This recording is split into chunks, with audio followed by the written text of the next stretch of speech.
Bem-vindo a nosso canal. Além dos sentidos, o espaço onde exploramos a fascinante intersecção entre ciência, espiritualidade e a diversidade de pensamento. Neste programa, vamos mergulhar nas profundezas do conhecimento humano, desafiando os limites tradicionais do que achamos que sabemos. Pensa por um momento, o princípio de tudo, aquele instante em que a humanidade deu seus primeiros passos. Ali, no meio de um jardim perfeito, um ato simples, mas carregado de significado, mudou o rumo da história. Uma decisão, um não ao que Deus havia pedido. Assim começou o pecado, como um eco de desobediência que ressoou de Adão e Eva até nós. Não foi apenas um erro isolado. Tornou-se algo que carregamos dentro de nós, uma espécie de herança que nos marca desde o nascimento. Pense nisso como uma semente que foi crescendo com o tempo. Quando o povo de Israel vagava pelo deserto, após sair do Egito, essa ideia do pecado assumiu outra forma. Já não era apenas uma questão entre o homem e Deus, mas algo que afetava a vida em comunidade. As normas chegaram, gravadas em pedra e transmitidas por Moisés: não roubes, não mates, não mintas. Era uma forma de manter a ordem, de conviver no meio da areia e das tendas, enquanto tentavam entender o que significava ser o povo escolhido. O pecado, então, vestiu-se de regras, de limites para não se perder no caos. Mas a história não parou aí. Com o tempo, essas normas rígidas começaram a se transformar em algo mais profundo, mais íntimo. Chegamos ao Novo Testamento e, com ele, a Jesus. Sua vida e suas palavras deram uma guinada radical a tudo isso. O pecado, que sempre havia sido essa fissura entre Deus e o homem, encontrou uma ponte. Jesus falou de amor, de um Deus que não olha para seus erros para condená-lo, mas que estende a mão para levantá-lo. E então veio sua morte. Na cruz, aconteceu algo imenso. O peso do pecado, essa herança que carregávamos desde o início, desfez-se. Não foi apenas um sacrifício, foi um recomeço. No entanto, tudo isso é mais profundo do que parece à primeira vista. Prepare-se para explorar um mundo desconhecido que o fará questionar-se sobre aquilo em que acredita. Vamos começar!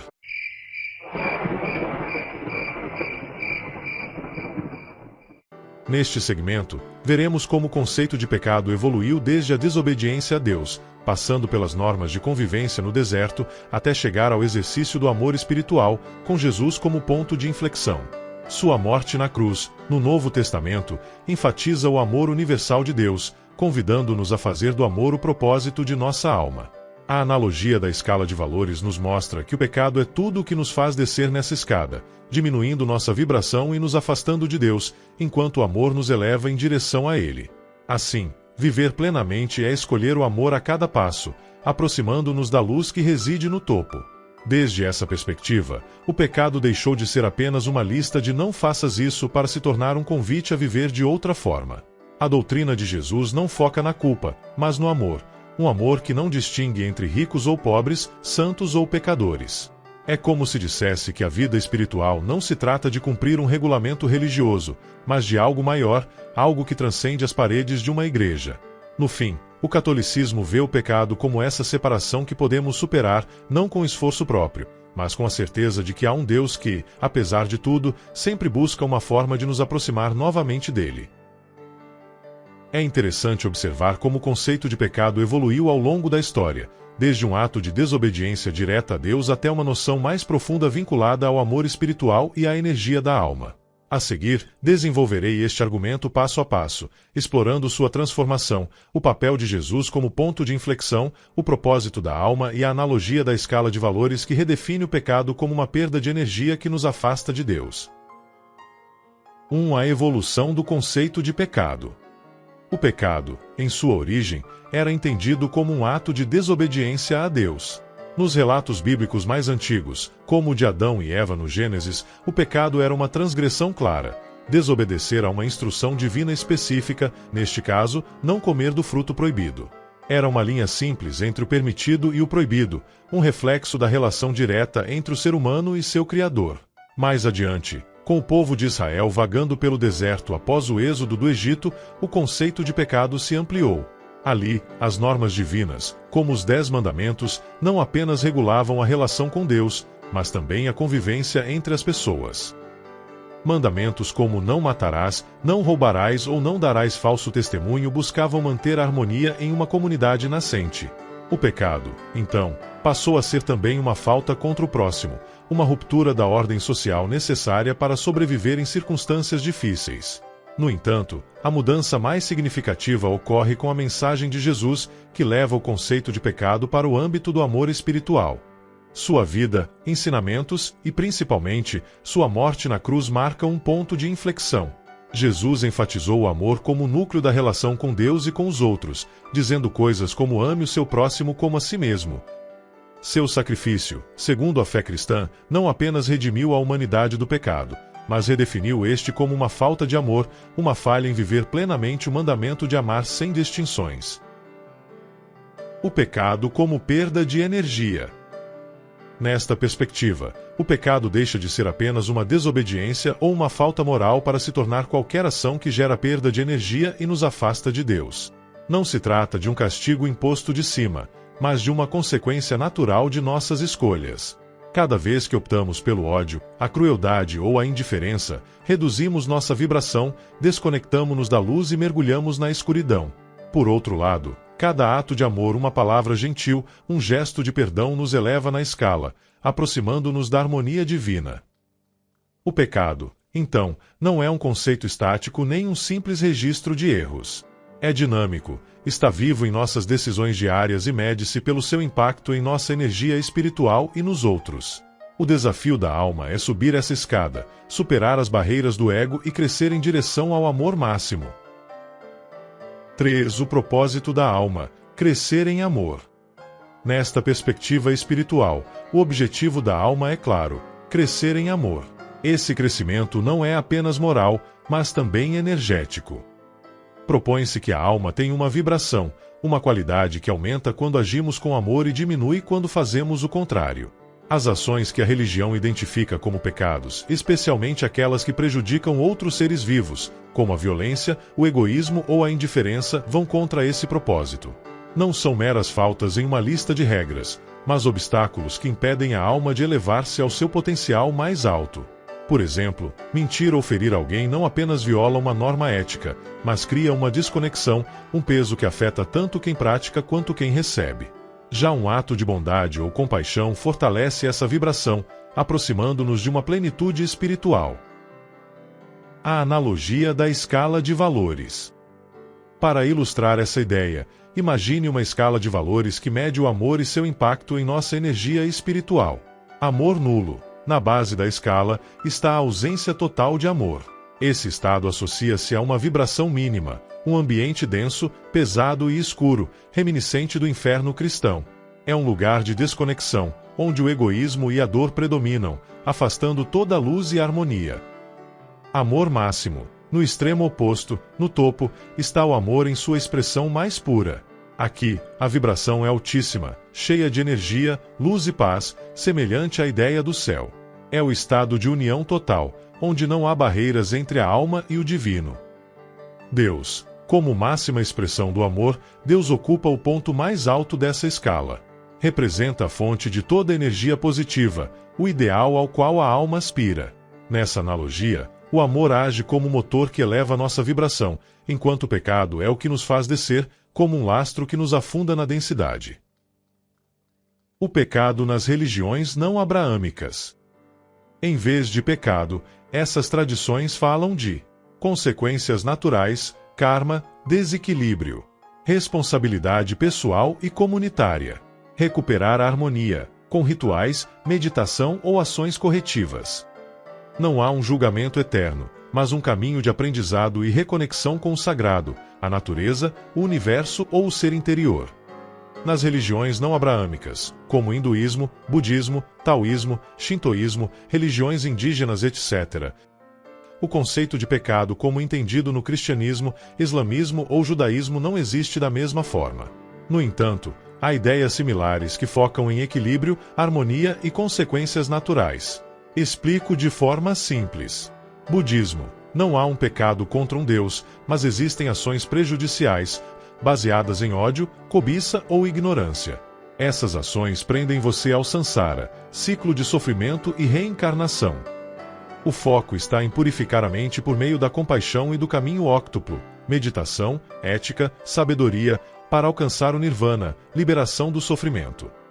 Taoísmo. O Tao é o fluxo natural do universo. Agir contra ele, com violência, ambição desmedida ou egoísmo, gera desequilíbrio e problemas em sua vida. Não é um pecado, mas uma ruptura da harmonia, corrigida ao retornar ao Wu-Wei, agir sem forçar, fluir com a natureza. Shintoísmo. Japão Kegari é uma impureza ritual ou espiritual, como doença, morte ou ações egoístas. Não é pecado, mas mancha o espírito e afasta os kami, espíritos da natureza. Limpa-se com rituais de purificação, arai, como lavar as mãos ou usar água ou sal sagrados. Religiões indígenas. Equivale a romper o equilíbrio comunitário e natural. Muitas tradições veem ações prejudiciais, mentir, roubar, danificar a natureza, como rupturas do equilíbrio entre humanos, ancestres e a terra. A cura vem por meio de rituais, oferendas ou restituição à comunidade. Imagine, por um momento, que você está caminhando por um mercado cheio de cores e sons, onde cada barraca oferece algo diferente. Especias de um lado, tecidos do outro, e cada vendedor conta uma história única sobre o que significa viver bem. Assim é, de certa forma, o conceito de pecado. Ele muda dependendo de quem o conta, de onde você está e em que momento da história se encontra. Mas, além dessa variedade, há algo que atravessa tudo. A ideia de que nossas escolhas importam, de que podemos cair e nos levantar, e de que o pecado, no fim das contas, é algo profundamente pessoal. Vamos desvendar isso passo a passo. Conceito em movimento. O que hoje chamamos de pecado nem sempre foi o mesmo, nem é igual em todos os lugares. Se voltarmos à antiga Mesopotâmia, por exemplo, ofender os deuses poderia ser comer certos alimentos em dias sagrados. No judaísmo, o pecado estava ligado a quebrar as leis de Moisés, como trabalhar no sábado. Para um católico atual, poderia ser algo tão intangível quanto invejar o sucesso alheio. E, se cruzarmos para o budismo, o pecado nem sequer tem esse nome. Fala-se de ações que geram karma negativo, como o apego ou a ira. A cultura e a época também moldam o quadro. Na Europa medieval, usar roupas extravagantes podia ser visto como um pecado de vaidade. Hoje, em muitas sociedades, é apenas moda. Até dentro de uma mesma religião, as interpretações mudam. O que para um cristão conservador é pecado, digamos, um divórcio, para outro mais progressista pode ser uma decisão legítima. Essa relatividade nos obriga a enxergar o pecado não como uma verdade absoluta gravada em pedra, mas como um espelho que reflete os valores e medos de cada sociedade. Ao analisá-lo, portanto, não podemos nos limitar a uma definição rígida. É preciso abrir a janela e ver como ele respira em cada contexto. 2. O enfoque no perdão e na redenção, uma porta aberta. Mas o pecado não é apenas uma marca do que fazemos de errado. Ele também traz uma promessa. Em muitas religiões, especialmente no cristianismo, o foco não está na condenação eterna, mas na possibilidade de recomeçar. Pense na parábola do filho pródigo. Um jovem que perde tudo, volta envergonhado, e seu pai o recebe de braços abertos. Esse é o cerne do perdão. Não importa o quão longe você tenha ido, sempre há um caminho de volta. O arrependimento é a chave aqui. Não basta dizer sinto muito. É uma mudança de rumo, uma decisão de olhar para suas ações e dizer, isso não é o que quero ser. No catolicismo, por exemplo, a confissão não é apenas um desabafo, mas um compromisso de transformar sua vida. A redenção, então, não é um presente que cai do céu. É um processo que exige esforço, introspecção e, sobretudo, a coragem de se reconhecer vulnerável. Essa abordagem nos diz que o pecado não é o fim da história, mas um capítulo que pode levar a algo melhor. 3. A importância do livre-arbítrio, o poder de escolher. E aqui entra o livre-arbítrio, aquela centelha que nos torna humanos. De uma perspectiva espiritual, não somos marionetes movidas por fios divinos, temos a capacidade de escolher. Imagine que você está numa encruzilhada. De um lado, ajudar alguém que precisa, do outro, ignorar e seguir em frente. Ninguém o força a tomar uma direção, e essa liberdade é tão poderosa quanto assustadora. Na tradição cristã, esse livre-arbítrio é um presente de Deus, mas também uma responsabilidade. O pecado existe porque podemos escolher o mal, e o crescimento espiritual surge porque podemos optar pelo bem. É como um músculo, fortalece-se com o uso. Cada decisão, por menor que seja, molda quem somos e para onde vamos. Sem essa liberdade, o conceito de pecado perderia sentido, seria apenas uma armadilha inevitável. Mas, com ela, cada passo, rumo à luz ou à sombra, tem um peso real. 4. A experiência pessoal do pecado, um reflexo íntimo. No fim, o pecado não é apenas uma ideia abstrata ou uma regra escrita num livro, é algo que cada um vive à sua maneira. Para uma pessoa, pode ser o remorso de ter dito algo cruel no momento de raiva. Para outra, o peso de ter ignorado alguém que pedia ajuda. Não há uma fórmula universal. O que tira minha paz pode não afetar você da mesma forma. Refletir sobre isso é fundamental. Como minhas ações impactam os outros? O que sinto quando olho para trás e vejo meus erros? O pecado, nesse sentido, é um mestre silencioso. Mostra seus limites, seus egoísmos, mas também sua capacidade de empatia. Uma mãe que mente para proteger o filho pode não sentir culpa, enquanto um amigo que trai uma confidência carrega um nó no peito. É pessoal e, por isso, profundamente humano. Reconhecê-lo nos convida a sermos mais conscientes, não apenas do que fazemos, mas de como isso reverbera no mundo ao nosso redor.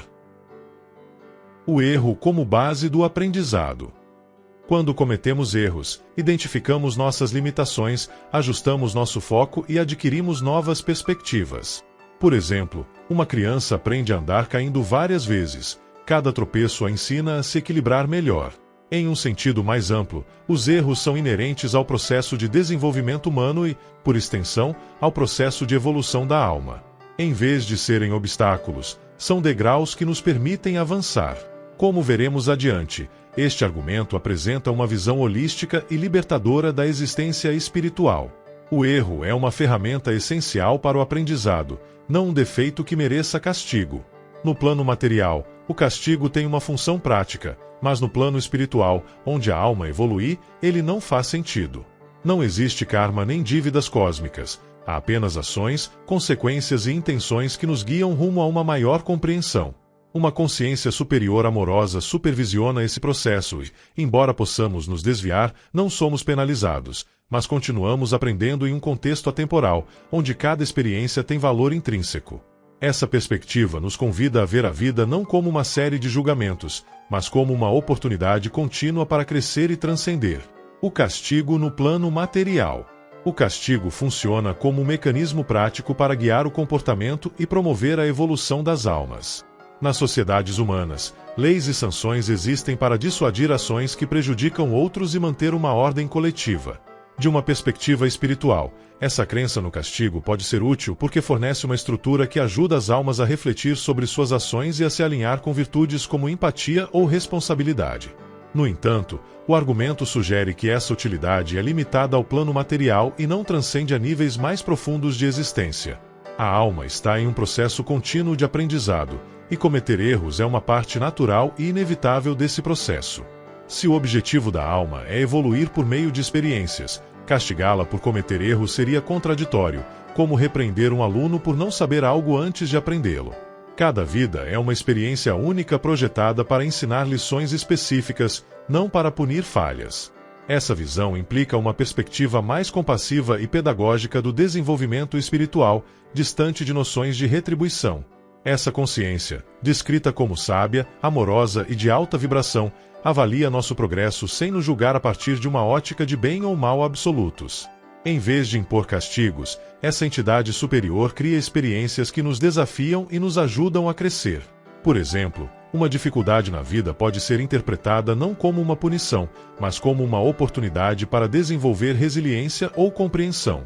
Essa perspectiva elimina a necessidade de um castigo divino e substitui o conceito de dívida pelo de aprendizado contínuo. A irrealidade do karma. O karma ensina responsabilidade sobre nossas ações e seus efeitos, promovendo uma vida consciente e ética. Mais que um sistema de recompensas, é uma ferramenta para entender a interconexão entre escolhas, consequências e evolução espiritual. O karma é um conceito fundamental em várias religiões e filosofias de origem indiana, como o hinduísmo, o budismo e o jainismo. Seu significado central gira em torno da ideia de que as ações têm consequências, tanto nesta vida quanto em futuras existências, de acordo com a crença na reencarnação. Devemos desafiar esta noção tradicional do karma, pois ele não é real e está restrito ao plano material, assim como outros dogmas religiosos, como a fé cega. Em muitas tradições, o karma implica uma dívida cósmica que deve ser saldada por meio de recompensas ou castigos em vidas futuras. Não há dívidas a pagar, já que não existem ações intrinsecamente boas ou más, apenas ações e consequências que nos aproximam ou afastam de nosso objetivo espiritual. Por exemplo, uma ação negativa, como causar dor a alguém, pode ter um impacto positivo em outra alma ao ensinar-lhe resiliência ou compaixão. Isso sugere que o universo opera de forma interconectada, onde os efeitos de nossas ações transcendem a intenção inicial e não geram um saldo pendente. Um elemento-chave do argumento é que a diferença está na intenção por trás das ações. Embora as consequências materiais possam ser positivas ou negativas, o que importa espiritualmente é o propósito que guia o que fazemos. Uma intenção amorosa ou consciente nos alinha com uma vibração mais alta, enquanto uma intenção egoísta ou prejudicial pode nos desviar temporariamente. No entanto, mesmo esse desvio não merece castigo, mas é interpretado como uma etapa no processo de aprendizado. Como parte de um todo interconectado, nossas ações, mesmo as negativas, podem repercutir positivamente em outras almas, reforçando a ideia de que não há um sistema de retribuição. No máximo, os erros retardam nossa evolução espiritual, mas, em um estado atemporal, isso perde importância. Se o plano espiritual transcende o tempo linear, o conceito de atraso torna-se irrelevante, pois todas as experiências contribuem para o crescimento da alma sem um prazo fixo. Dessa forma, chegamos ao final do nosso programa de hoje. Obrigado por nos acompanharem até o final. Esperamos que o nosso conteúdo tenha sido do seu agrado e contamos com vocês no próximo episódio. Deixem seus comentários. Se ainda não se inscreveu, aproveite para se inscrever. Até breve!